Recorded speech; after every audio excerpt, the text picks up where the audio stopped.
Peoples party के chairman Bilawal Bhutto Zardari ने मुज़ाहमती सियासत शुरू करने का बाकायदा ऐलान कर दिया। जराए का कहना है कि पार्लिमानी पार्टी इजलास में बिलावल भुट्टो का कहना था कि बहुत हो गया, अब सियासी इंतकाम बर्दाश्त नहीं करेंगे। पीपल्स पार्टी कल से सड़कों पर मुजाहिरों का बाकायदा आगाज करेगी। कारकुनान को कराची में आसिफ अली जरदारी की पेशी के मौके पर पहुंचने की हिदायत कर दी गई है।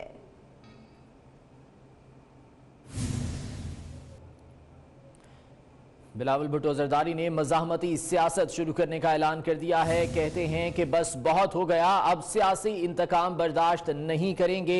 कारकुनों को हिदायत की गई है कि वो आसिफ अली जरदारी की पेशी के मौके पर वहां पर पहुंचे, जबकि पीपल्स पार्टी कल से सड़कों पर मुजाहरे भी शुरू कर रही है। कारकुनों को कराची में आसिफ अली जरदारी के पेशी के मौके पर पहुंचने की हिदायत भी कर दी गई है। बिलावल भुट्टो जरदारी का यह कहना है कि अब इंतकाम की सियासत बर्दाश्त नहीं करेंगे।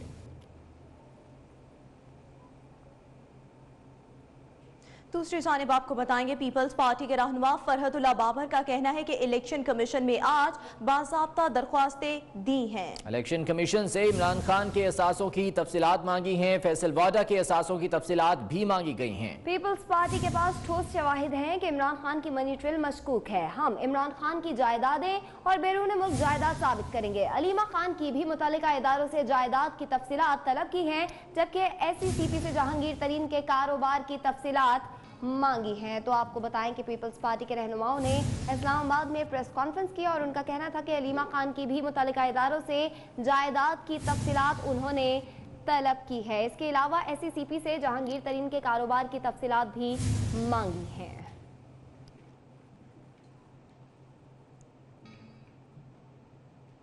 और अहम खबर कि पाकिस्तान पीपल्स पार्टी के खत पर चेयरमैन पेमरा ने एक्शन ले लिया। पेमरा ने तमाम TV चैनल्स को अदालतों में ज़ेर इल्तवा केसेस के हवाले से हिदायत जारी कर दी हैं। पेमरा ने ज़ेर समात अदालती मामलात की मफरूज़ों पर मबनी नशरियात पर पाबंदी के कोर्ट ऑर्डर पर सख्ती से अमल दरामद की हिदायत जारी की हैं। पीपल्स पार्टी की जानिब से खत लिखा गया था, जिस पर चेयरमैन पेमरा ने एक्शन लिया है और तमाम TV चैनल्स को अदालतों में ज़ेर इल्तवा केसेस के हवाले से हिदायत जारी की हैं।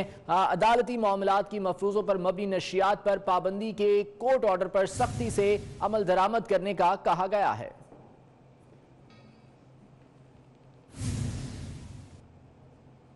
और अपोजिशन का मुतालबा तस्लीम कर लिया गया। ख्वाजा साद रफी के प्रोडक्शन ऑर्डर्स जारी कर दिए गए। लीगी MNA का 6 रोजा राहदारी रिमांड भी मंजूर कर दिया गया है।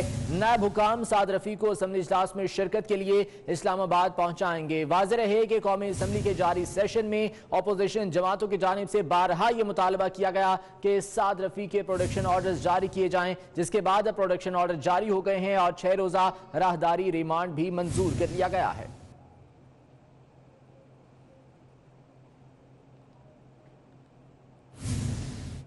और अहम खबर के अपोजिशन लीडर शहबाज शरीफ के खिलाफ घेरा मजीद तंग कर दिया गया। चेयरमैन नैब ने दौरा लाहौर के दौरान अहम फैसले कर लिए। चेयरमैन नैब ने आशाना इकबाल का रेफरेंस दायर करने की मंजूरी दे दी है। जहां एक जानिब आबदन से ज्यादा असासों का केस चल रहा है, वहीं अपोजिशन लीडर शहबाज शरीफ के खिलाफ अब घेरा मजीद तंग होने जा रहा है। चेयरमैन नैब ने अहम फैसले किए। दौरा लाहौर के दौरान आशाना इकबाल का रेफरेंस दायर करने की भी नैब की जानिब से मंजूरी दे दी गई है।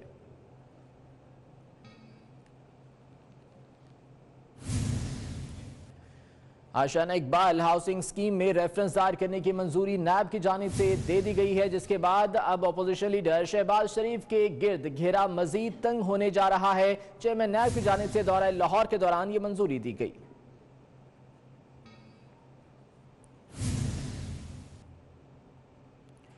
और एहतसाब अदालत का फैसला खिलाफ आया तो अवामी राबता मुहिम चलेगी। नवाज शरीफ और शहबाज शरीफ ने इत्तफाक कर लिया। नून लीग की मरकजी ऑर्गेनाइजिंग कमेटी में क्या फैसले हुए, कमेटी की अंदरूनी कहानी क्या रही, इस बारे में आपको रिपोर्ट दिखाते हैं।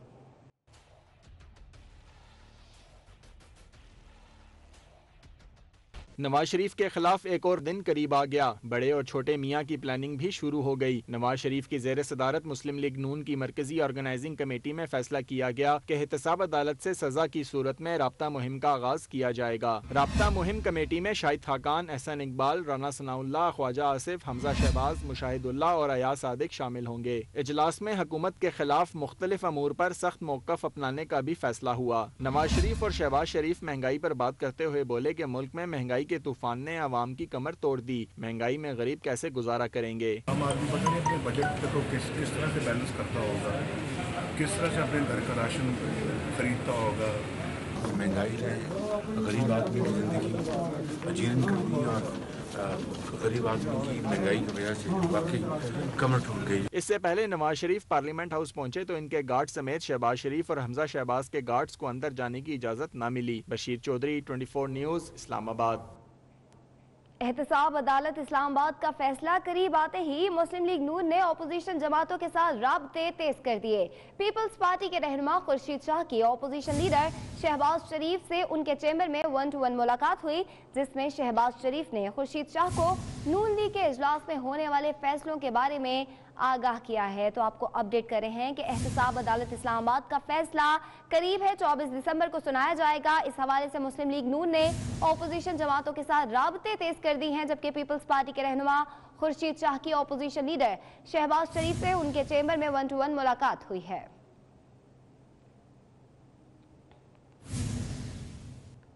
वापसी से मुतालिक कानून में तरमीम के लिए मोहलत दे दी। जस्टिस अजमत सईद ने रिमार्क्स दिए कि रजाकाराना रकम वापसी से जुर्म खत्म नहीं हो सकता, तरमीम ना हुई तो फिर अदालत खुद फैसला करेगी। इसी हवाले से जिशान भट्टी की रिपोर्ट देखते हैं।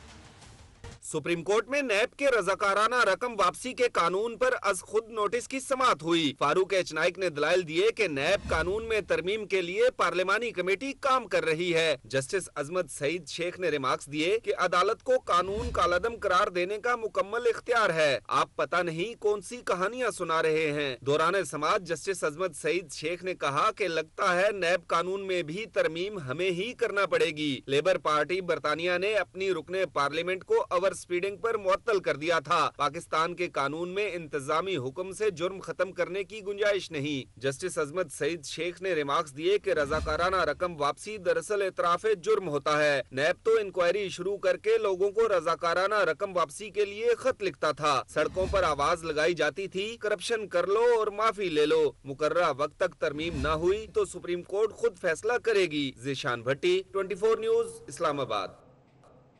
खबर आपको देंगे। सिंध हुकूमत ने आफ्ताब पठान से आईजी सिंध का इजाफी चार्ज वापस लेकर वलीउल्लाह दिल को दे दिया। आफ्ताब पठान गुज़िश्ता रोज ही कायम मकाम आईजी सिंध बने थे। आईजी सिंध सैयद कलीम इमाम गैर मुल्की दौरे पर गए हैं। तो आपको बताते चलें, सिंध हुकूमत की जानिब से आफ्ताब पठान से आईजी सिंध का इजाफी चार्ज वापस ले लिया गया है।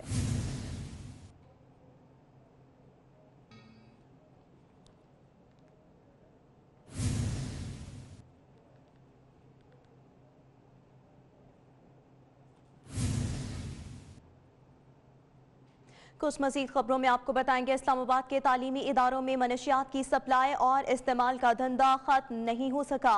पुलिस हुकाम के दावे अपनी जगह, वालिदैन भी मनशियात की लानत से परेशान हैं। आइए देखते हैं।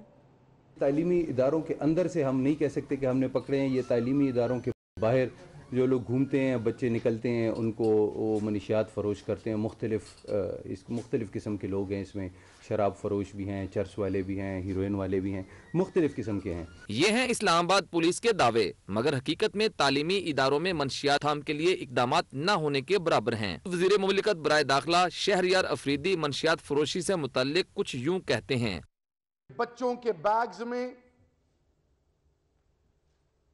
क्रिस्टल आइस को स्वीट्स रैपर्स प्रॉपर तरीके स्कूलों, बड़े बड़े स्कूलों में, कैंटीन में बिक रही, कैफेटेरियाज में, होटल्स में। किसी को पता ही नहीं है। माँ बाप अपनी आंखों से देख रहे हैं कि बच्चे के पास स्वीट्स हैं। मनशियात की लानत पर काबू पाने के लिए न सिर्फ पुलिस बल्कि तालीमी इदारों की इंतजामिया को भी इकदामात करना होंगे। सदा मांगे, 24 न्यूज़, इस्लामाबाद। इस्लामाबाद के तालीमी इदारों में 75% तलबा मनशियात इस्तेमाल करने से मुतालिक वज़ीर मुमलिकत दाखिला शहरियार आफरीदी के बयान पर मुतल्लिका इदारे भी हैरान हो गए, क्योंकि रिकॉर्ड से ऐसी कोई बात साबित ही नहीं होती। इसी बारे में मजीद जानेंगे सगीर चौधरी से। सगीर, आगाह कीजिएगा।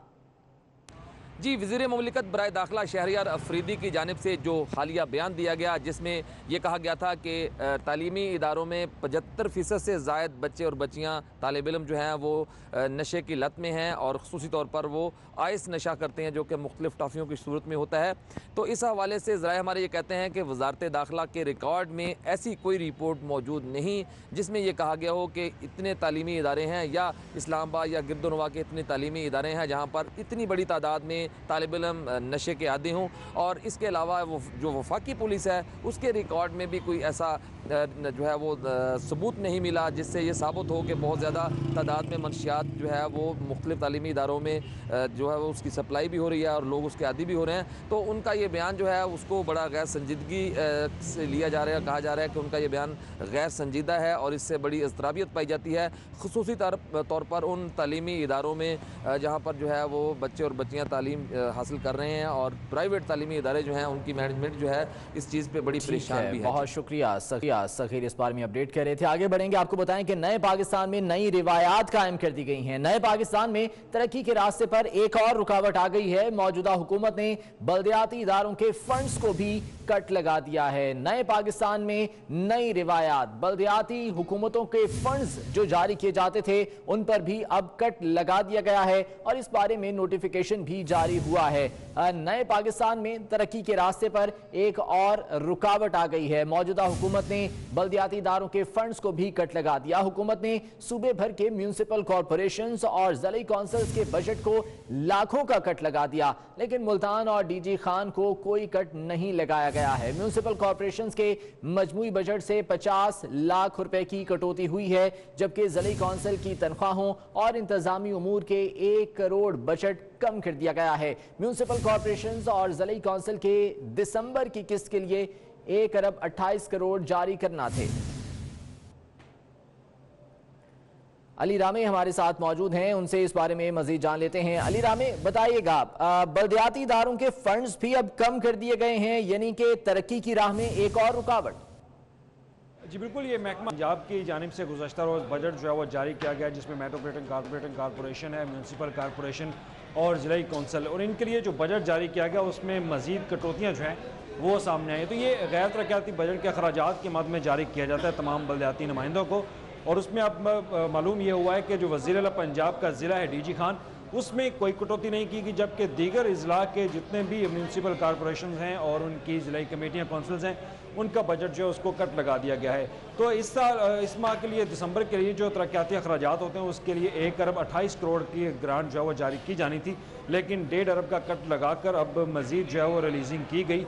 लेकिन इस पर ज़राए का कहना है कि ये वो लोन्स की मद में कटौतियाँ की गई हैं महकमा ख़जाना पंजाब की जानिब से, लेकिन सवालिया निशान सिर्फ ये कि डीजी खान के बजट से क्यों नहीं कट लगाया गया, जो कि उनकी म्यूनसिपल कॉरपोरेशन है।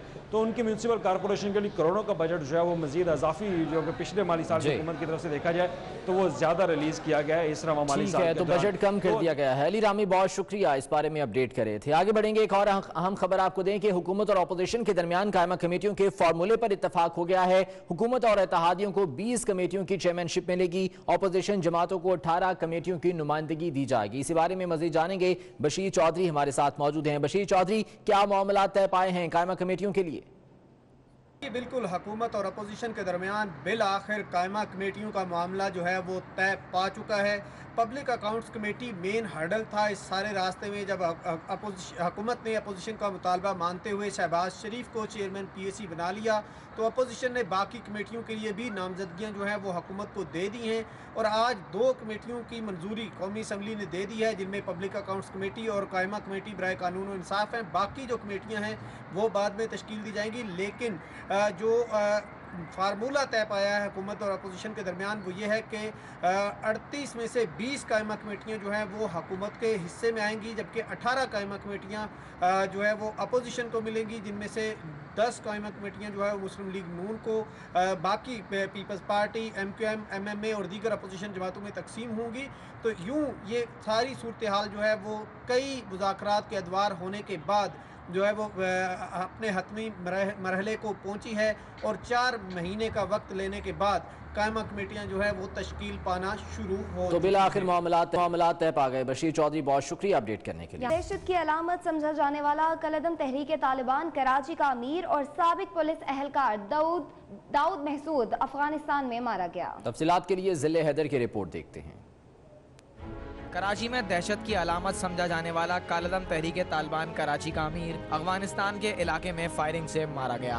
दाऊद महसूद लांडी के इलाके कायदाबाद का रिहायशी था, जिसके 2 भाई भी कालदम तंजीम के लिए काम करते थे, जो मंगो पीर और सुपर हाईवे पर पुलिस मुकाबले में मारे गए थे। कराची के अमीर की हलाकत के बाद दाऊद महसूद को कराची का अमीर बनाया गया था। दाऊद महसूद हकीमुल्ला महसूद का करीबी साथी और दस्ते राज समझा जाता था। शहर में पुलिस एहलकारों की टारगेट किलिंग और बम धमाकों में मुलव्विस रहा। साबिक SSP राव अनवार की गाड़ी पर मलीर में खुदकुश हमले समेत दीगर बम धमाकों और भत्ताखोरी में भी पुलिस को मतलूब था।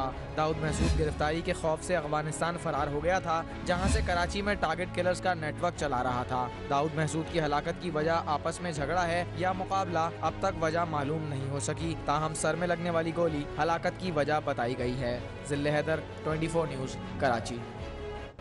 और अफसोसनाक वाक़या जो कि लाहौर में पेश आया अपने पीछे बहुत से सवालात छोड़ गया। 9 साला बच्ची का कातिल कौन है? किसने बेदर्दी से आयशा को अब्दी नींद सुलाया? पुलिस असल कातिल को तलाश करने में कामयाब नहीं हो सकी। बच्ची के मामू समेत 3 ज़ेरे हिरासत अफराद के DNA सैंपल ले लिए गए हैं और इस बारे में मजीद तहकीकात की जा रही हैं।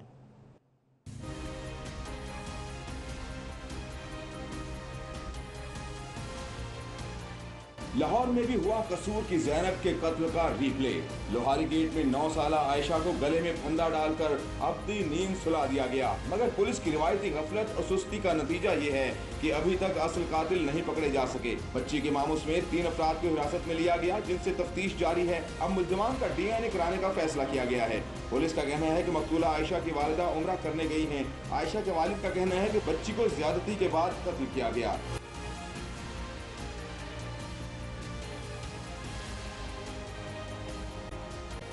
कसूर की ज़ैनब के वालिद हाजी अमीन ताज़ियत के लिए लोहारी पहुंचे, जहां उन्होंने आयशा के वालिद तारिक जमील से मुलाकात की। हर प्लेटफॉर्म पर मदद की यकीन दहानी कराई, कहा कि हुकूमत इंसाफ फराहम करे। और लाहौर से ही आपको खबर देंगे, जहां मदीना कॉलोनी के इलाके में बिजली के तारों से करंट लगने के बाद 3 बच्चियां झुलस गईं, जिनमें से एक बच्ची फर्द मियो अस्पताल में दम तोड़ गई, जबकि फराह और कोमल नामी बच्चियों की हालत तशवीशनाक बताई गई है। फराह का जिस्म 50% तक झुलस चुका है। लाहौर के इलाके मदीना कॉलोनी में ये वाक़या पेश आया है। बिजली के तारों से करंट लगने से 3 बच्चियां झुलस गईं, जिनमें से एक बच्ची मियो अस्पताल में दम तोड़ गई, जबकि 2 यहां पर जेर इलाज हैं। फराह और कोमल नामी बच्चियां तशवीशनाक हालत में अस्पताल मुंतकिल की गई। फराह का जिस्म 50% तक झुलस चुका है। दोनों का इलाज जारी है।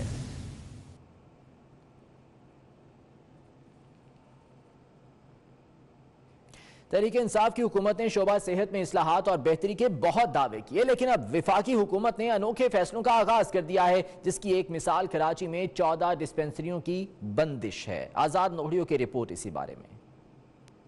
वफाकी हुकूमत ने अनोखी तब्दीली का कर दिया आगाज, वो भी महकमा सेहत से। 24 न्यूज़ को हासिल दस्तावेजात के मुताबिक कराची में कायम 14 डिस्पेंसरीज बंद करने का फैसला कर लिया गया है। बंद होने वाली बाज़ डिस्पेंसरीज 40 साल से वफाकी हुकूमत के मातहत इदारों में चल रही थी। इन इदारों में income tax building, general post office, custom house, महकमा excise, Pakistan secretariat, meteorological department, AGPR और AG सिंध समेत 14 दीगर इदारे शामिल हैं। 4 डिस्पेंसरीज को बंद करने का फैसला आर्जी तौर पर मौखर कर दिया गया है। इनमें lines area, FC area, garden officers colony और स्टेट गेस्ट हाउस में कायम डिस्पेंसरीज शामिल हैं। वफाकी हुकूमत की जानिब से ये डिस्पेंसरीज सरकारी मुलाजमीन के इलाज के लिए कायम की गई थी।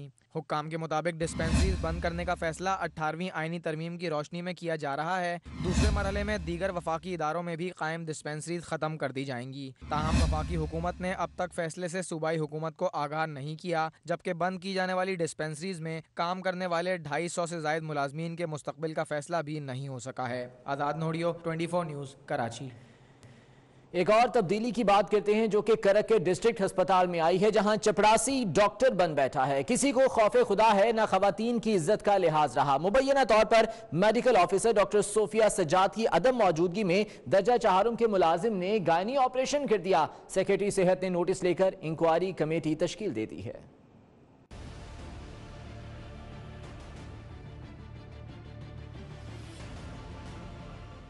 कर के डिस्ट्रिक्ट अस्पताल में अनोखा वाकया हुआ कुछ यूं कि medical officer doctor Sofia Sajjad duty से गैर हाजिर। इस सूरत हाल का चपरासी ने खूब फायदा उठाया। ऑपरेशन थिएटर में पहुंचा, औजार पकड़े और मरीजा का गायनी ऑपरेशन शुरू कर दिया। ऑपरेशन की वीडियो सोशल मीडिया पर वायरल हुई तो शोर मच गया, जिस पर सेक्रेटरी सेहत को भी होश आया। वाकये का नोटिस लेकर तहकीकात के लिए 2 रुकनी कमेटी कायम कर दी, जो 7 रोज में रिपोर्ट पेश करेगी। पाकिस्तान पीपल्स पार्टी के रहनुमा ज़ियाउल्लाह अफरीदी का कहना है कि ये तो शुरुआत है। एक चौकीदार लोगों का मायना कर रहे हैं और वो भी इमरजेंसी में, जहाँ पे सीरियस पेशेंट आ जाते, फिर करक में एक नायब कासिद सर्जरी कर रहे हैं। तो मेरे ख्याल में अगर आप थोड़ा इंतज़ार करें तो शायद ये फिर चौकीदार और नायब कासिद और ये पॉलिसियाँ भी बनाएंगे। बताया गया है कि ये वाक़या पहली दफा नहीं हुआ, बल्कि पहले भी कई वाक़यात हो चुके हैं। अक्सर दर्जा चहारुम के मुलाजिम ऑपरेशन थिएटर में ऐसी ड्यूटियां करते रहते हैं। लेडी डॉक्टर के खिलाफ 4 माह पहले DHO की जानिब से एक मुरासला जारी किया गया था, जिसमें कहा गया था कि लेडी डॉक्टर ड्यूटी से अक्सर औकात गैर हाजिर रहती हैं, लेकिन फिर भी कोई कार्रवाई नहीं की गई। खबर आपको देंगे कि सिंध फूड अथॉरिटी का मुजरे सेहत अशिया तैयार करने वालों के खिलाफ क्रैकडाउन जारी है। कराची नागिन चौरंगी पर 3 रेस्टोरेंट्स और एक बेकरी को सील कर दिया गया। समर अब्बास की रिपोर्ट देखिए। सिंध फूड अथॉरिटी का कराची में क्रैकडाउन जारी। नागन चौरंगी पर 3 रेस्टोरेंट और एक बेकरी पर छापा मारकर आवाम को गैर मेयारी खुराक फराहम करने वाली बेकरी और रेस्टोरेंट को सील कर दिया। छापे के दौरान सफाई के नाकिस और अबतर सूरत हाल देखी गई, जबकि खानों में कई रोज पुराना गोश्त इस्तेमाल किया जा रहा था। सिंध फूड अथॉरिटी ने कार्रवाई करके खराब गोश्त को भी कब्जे में ले लिया है। इंस्पेक्शन टीम के मुताबिक खाम माल नाकिस पाया गया और कुछ अशिया की मियाद भी खत्म हो चुकी है, जबकि उनकी खरीदारी की भी कोई रसीदें मौजूद नहीं। हुक्काम के मुताबिक खुराक की तैयारी में जो कलर इस्तेमाल किया जा रहा था वो भी फूड ग्रेड के बजाय टेक्सटाइल कलर था। अथॉरिटी हुक्काम ने तीनों रेस्टोरेंट सील करके नमूने लेबॉर्ट्री भिजवा दिए हैं। Summer Abbas, 24 news, Karachi. और खवातीन ट्विटर इस्तेमाल करें तो जरा एहतियात से। एमनेस्टी इंटरनेशनल ने खवातीन को धमकाने और हिरासा करने के लिए ट्विटर को खतरनाक जगह करार दे दिया, जबकि तौहीन आमेज ट्वीट्स में 84% सियाफाम खवातीन को निशाना बनाया गया। ट्विटर सानिब ख्वातीन के लिए खतरे की घंटी बज गई। इंसानी हकूक की गैर सरकारी तंजीम एमनेस्टी इंटरनेशनल ने ट्विटर पर ख्वातीन को हिरासा किए जाने से मुतल्लिक बड़ा इंकशाफ किया है। रिपोर्ट के मुताबिक सफेद फार्म ख्वातीन की निस्बत दीगर ख्वातीन को निशाना बनाने के 34% ज्यादा इम्कानात हैं। रिपोर्ट में बताया गया है कि तौहीन आमेज ट्वीट्स में से 84% सियाफाम ख्वातीन को निशाना बनाया गया, जबकि तौहीन आमेज मवाद ट्विटर के जाती कवानीन की खिलाफ वर्जी है। तौहीन आमेज मवाद में इंतहा पसंदी को फरोग देने, कौमियत और मजहब से मुतल्लिक ट्वीट शामिल है। रिपोर्ट में यह भी इंकशाफ किया गया है कि 10 ट्वीट्स में से एक में स्याफाम खातून, जबकि 15 ट्वीट्स में से एक में सफेद फार्म खातून के लिए गैर मुहज़्ज़ब जुबान इस्तेमाल की गई। ब्रेक के बाद आपको बताएं, मेयर कराची वसीम अख्तर का कहना है कि हमने 2000 दुकानों के लिए मुतबादिल तैयार कर लिया है। कहते हैं सिंध हुकूमत भी इस मामले पर हमारे साथ है। हमें एहसास है कि लोग बेरोजगार बैठे हैं। एम्प्रेस मार्केट में असलहे का कारोबार होता था। चाइना कटिंग और शादी हॉल्स गिराने पर लोग दुश्मन हो गए हैं। कुछ पुराने लोग धमकाते हैं, मुझे और मेरे बच्चों को मारने की धमकियां दी जाती हैं। हमने कम से कम तकरीबन 2000 दुकानदारों को ऑलरेडी ऑल्टरनेट डिसाइड कर लिया है, कागजों पे मौजूद है, सिर्फ बैलेटिंग रहती है। ये तो मैं कर चुका हूँ काम सारे। हमारे पास सारी तैयारी मौजूद है। जिन जिन के नाम हैं जो हमारे टेनेंट थे उनको इंशाल्लाह हम अकोमोडेट करेंगे। मैंने कोर्ट में स्टेटमेंट दिया, अगर घर तोड़ा गया तो मैं सामने खड़ा हूँ आके। ये मैंने कोर्ट में स्टेटमेंट दिया, मैं सामने खड़ा हूँ आगे, घर नहीं तोड़ने दूंगा किसी का। माजी में सबने गलतियां की हैं। पार्क्स पे से शादी हॉल मैंने तोड़वाए, मेरे ही पहले जो पार्टी में रहते थे उनके कारनामे हैं चाइना कटिंग, जो मेरे साथ नहीं है अब। उनकी ग्राउंड्स पे से मैंने उठवाए हैं, मैं प्रेशर लेता हूँ। उनकी थ्रेट्स मोबाइल पे मुझे आती हैं, आपको नहीं आती कि बच्चे मार देंगे। तो अगर मैं डरता नहीं हूँ किसी से, खुदा से डरता हूँ सर। कराची के इलाके तारिक रोड पर रैपिड रिस्पांस फोर्स कायम कर दी गई है। इसी हवाले से बता रहे हैं समर अब्बास। जी समर। ईस्ट के इलाकों में जो शॉपिंग मॉल है, बिलखसूस तारिक रोड बादराबाद में एक रैपिड फोर्स बनाई गई है SSP ईस्ट की जानिब से, जो शहरियों को और ताजरों को तहफ़्फ़ुज़ फराहम करेगी। इस वक्त हमारे साथ SSP ईस्ट गुलाम असफर महसन मौजूद हैं। ये बताइएगा, आप खुद भी इस मोटरसाइकिल स्क्वाड की कमांड कर रहे हैं, इनका काम क्या होगा इस फोर्स का? देखें, ये हमने एक स्मार्ट फोर्स बनाई है और ये तारिक रोड और उसकी इर्द गिर्द की गलियों में जो है ये पेट्रोलिंग भी करेंगे और जो मशकूक बंदा देखेंगे उसको चेज करेंगे। मकसद ये है कि ये मुख्तलिफ गलियों में और शहरों पे जितने भी हमारे बहन भाई यहाँ पे शॉपिंग के लिए आते हैं, उनके साथ कोई छीना झपटी ना हो, कोई उनको हरास न करे, तंग न करे। CCTV कैमरा हमने टोटल जो है मार्केट के अंदर तकरीबन 70% लग चुका है। तो इसमें हमें डिजिटल कैमरे हैं और इसमें डूम कैमरे हैं, जिससे हमें ना सिर्फ ये है कि वारदात के बाद बल्कि लाइव हमें जहाँ पे रिकॉर्डिंग आ रही है और इसमें हमारा और ताजर बरादरी के बंदे हैं जो इसको लाइव मॉनिटर कर रहे हैं। अगर उनको कोई चीज़ मशकूक नजर आएगी तो फौरी कॉल करके और वहाँ पे रिस्पांस देंगे। बहुत शुक्रिया। ये थे SSP ईस्ट। अब शहरियों को चाहिए कि वो बिला खौफ व खतर शॉपिंग सेंटर्स में आएँ और शॉपिंग करें, क्योंकि ये फोर्स जो है उनको तहफ़्फ़ुज़ भी फराहम करेगी और एतराब में इनका गश्त भी होगा और ताजरों को भी किसी शिकायत। ठीक है, बहुत शुक्रिया आपका। विफाकी वजीर आबी वसाइल फैसल वावडा ने पार्लियामेंट में मुनफरिद एंट्री दी और अपनी स्पोर्ट्स कार लेकर पहुंच गए। विफाकी वजीर की स्पोर्ट्स कार के साथ लोगों ने सेल्फियां बनाई।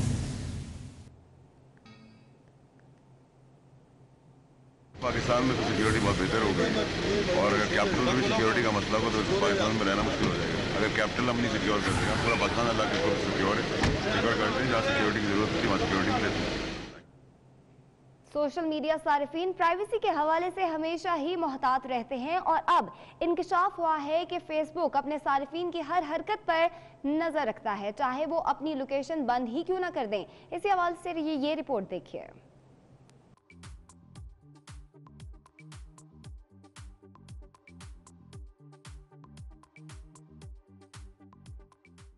साइंस और टेक्नोलॉजी पर नजर रखने वाले इदारे गजमोड़ो ने अपनी रिपोर्ट में इंकशाफ किया है कि फेसबुक सारिफ अपने मोबाइल में लोकेशन बंद करने के बावजूद फेसबुक की नजर से नहीं बच सकता। फेसबुक IP एड्रेस की मदद से सारिफ की लोकेशन के बारे में मालूमात रखता है। रिपोर्ट के मुताबिक सारिफ का IP एड्रेस इंटरनेट कंपनियों को इसकी रिहाइश के मकाम, शहर, रियासत और जिप कोड के बारे में मालूमात फराहम करता है। ये मालूमात फिर मुख्तलिफ कंपनियां सारिफ की लोकेशन, उम्र, दिलचस्पी और सेंस को देखते हुए इश्तिहारात के लिए इस्तेमाल करती हैं और फेसबुक भी ऐसा ही कर रहा है।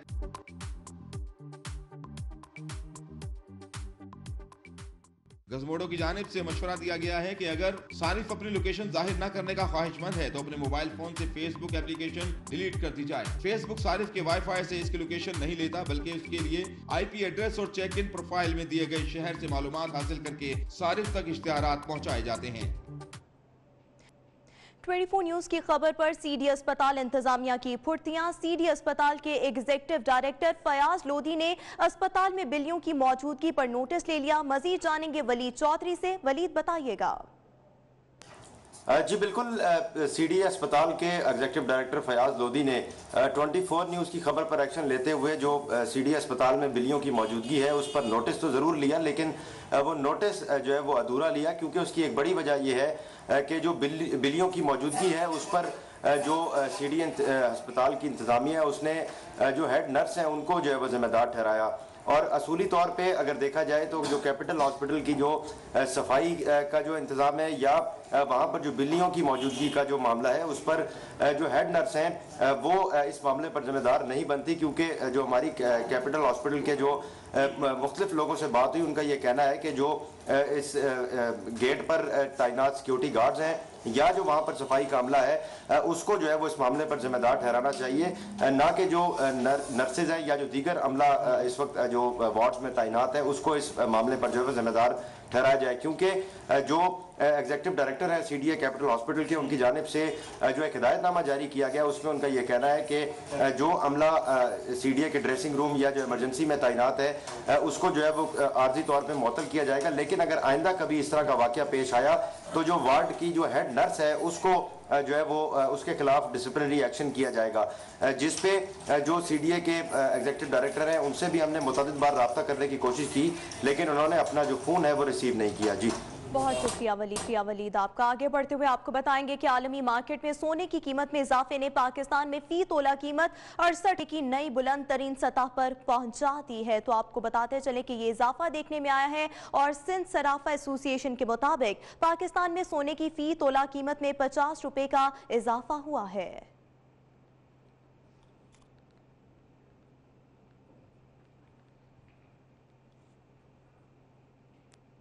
और हुकूमत ने सर्कुलर डेट का हल निकाल लिया। 300 अरब रुपए के स्कूक बॉन्ड्स जारी करने का फैसला किया गया है। वकास अजीम से मजीद बात करेंगे। वकास, बताइएगा इस फैसले के बारे में। जी, आज पाकिस्तान तहरीक इंसाफ की हुकूमत ने यह फैसला किया है कि सर्कुलर डेट के खात्मे के लिए स्कूक बांड जारी किए जाएंगे। इस सिलसिले में वफाकी वजीर खजाना असद उमर की जेर सदारत इजलास हुआ है, जिसमें इस्लामी जो बैंक है उनके सरबराहों ने शिरकत की है और वजारत खजाना ने इस बात की मंजूरी दी है कि सर्कुलर डेट के खात्मे के लिए 300 अरब रुपए के स्कूक बांड जारी किए जाएंगे। जराये का यह कहना है कि इस सिलसिले में एक कंसोर्शियम बनाएगा इस्लामी बैंकों पर जो मुश्तमिल होगा और मुख्तलिफ इस्लामी बैंक मिलकर 300 अरब रुपए के स्कूक बांड जारी किए करेंगे।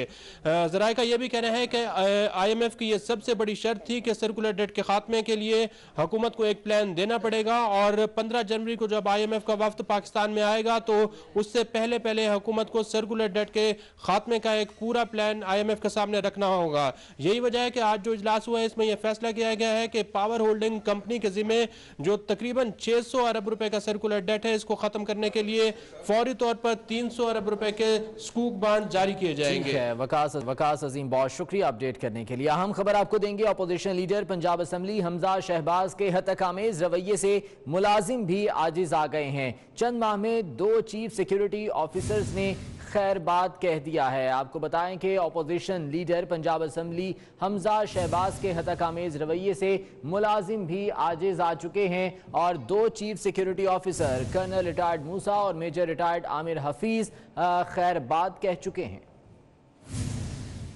अभी आपको बराह रास्त कौमी असम्बली यहाँ पर बिलावल भुट्टो जरदारी इस वक्त इजहार ख्याल कर रहे हैं किया और पास भी करवाया था और आज जो कंसेंसस बन रहा है ये कंसेंसस पाकिस्तान पीपल्स पार्टी का मेहनत, पाकिस्तान पीपल्स पार्टी की जिदोजहद और पाकिस्तान पीपल्स पार्टी की एफर्ट से बन रही है। उस बात पे हम बिल्कुल खुश है। पाकिस्तान पीपल्स पार्टी की विजन जो है वो we are guided in the interest of the Federation, and I agree with the Honourable Member from Multan that on the basis of the deprivation of the people of South Punjab, particularly in comparison to their northern neighbours, it is not only their right, they deserve their own province, and I am proud and happy today that it seems that we're moving towards that consensus. I had, in my first or second speech in the National Assembly, brought up that the Pakistan People's Party has already presented a bill on South Punjab. We've already passed this bill from the Senate, and we'd offered the PTI government to adopt our bill, take our bill, and pass it as it was the PTI's government that they would promise that they would deliver on this promise within the first 100 days. Unfortunately, that did not happen. The Honourable Member from Multan, our Foreign Minister, is not here, but he had promised me personally that he would write to me on South Punjab. That did not happen. He had promised that he would meet on South Punjab. That did not happen. He had promised that the government would take concrete efforts to try and create consensus for a new province in South Punjab. That did not happen. But I am pleased today that following the Leader of the Opposition's speech, the government seems to be serious on this issue, and we hope we can deliver in accordance to the aspirations of the people of South Punjab. Finally, Mr. Speaker, I would like to bring to your notice that members of this House are being harassed in the name of the ECL and in the name of a stop list. I would like to appreciate the government's latest U-turn in removing honourable members from the ECL. Such undemocratic, authoritarian measures should not be taken by any government, particularly a so-called civilian elected government, and we hope that such measures will not be repeated further. Thank you, Mr. Speaker. जी जनाब फवाद चौधरी साहब। Sir thank you so much. जो अभी बात कही है जनूबी पंजाब के ऊपर जो डिबेट हुई है या जो बाकी गुफ्तगू हुई है, एक्चुअली अगर आप देखें तो इसको ये कहना जो इन इलेक्शंस में या मेन स्ट्रीम में सब कहते तो बातें तो सब लोग करते हैं। मिसाल के तौर के ऊपर जब फाटा का मर्जर हो रहा था तो उस वक्त जो एक कमेटी बनाई गई थी उसमें यह वादा किया गया था कि फौरी तौर के ऊपर तमाम पार्टीज NFC अवार्ड में 3% जो अपना शेयर है वो स्लैश करेगी और फाटा को देगी, और इसका जो फैसला था वो यही हुआ था कि हम फाटा में करेंगे, और तमाम लोग ही फाटा के लिए बात करते हैं। लेकिन हमने ये देखा है कि तकरीरें होती हैं, बट अनफॉर्चुनेटली जब NFC अवार्ड की कंपोजिशन का मामला आ रहा है तो अभी तक हमारी जो सिंध गवर्नमेंट है उसने अपना वहाँ पे नुमाइंदा नॉमिनेट नहीं किया ताकि हम इस सिलसिले में आगे बढ़ सकें, क्योंकि फाटा की जो बेहतरी है वो हमारी बेहतरी, और इसी तरह से बाकी जो छोटे इलाके हैं उनकी बेहतरी जो है वो हमारी अपनी बेहतरी है। जहाँ तक साउथ पंजाब का ताल्लुक है, पिछली गवर्नमेंट ने, सर मैं आपको थोड़ा सा कंपैरिजन दे दूं,